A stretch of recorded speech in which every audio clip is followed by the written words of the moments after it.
Wadau, haki mimi naona huyu kijana anaitwa Kenyan Prince anaishi maisha fake. Yes, kwa sababu hizi vitu anafanya, hizi pesa anapeana, hizi magari ananunua, mimi hapo nashuku kama anafanya biashara legit ama anafanya biashara ingine illegal, lakini anaificha na kusema tu anafanya trading. Hebu angalia hizi vitu anafanya.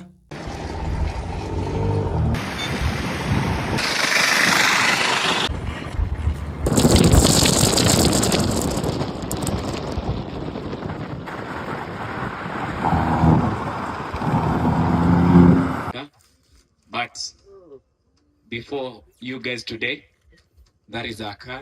It belongs to her as a small sign of showing that I'm sorry.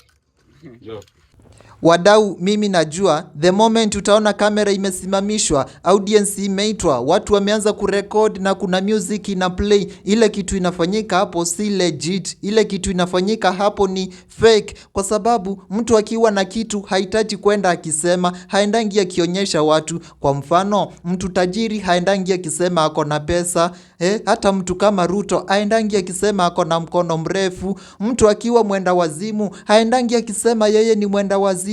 Hata mimi mwenyewe siendangi nikisema niko na shida ya akili. Hapana, mtu ananyamazia. Lakini ya Kenyan Prince vile ameipresent, wadau, hapa nashuku kuna kitu illegal, ama hii kitu ni fake, ama kuna kitu anaficha.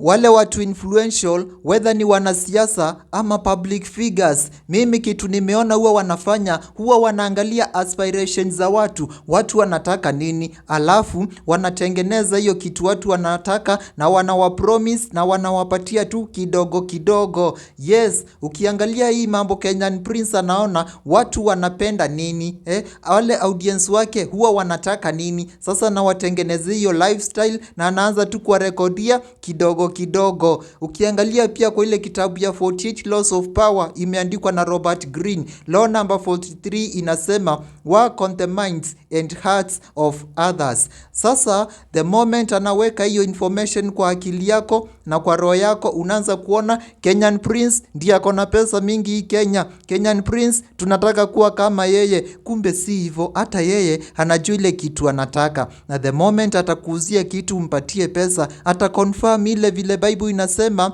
wale ambao wako na mingi wataongezewa, na wale ambao wako na kidogo, even the little that they have will be taken and given to those who have much. Yes, sasa Kenyan Prince anajua ile kitu anafanya.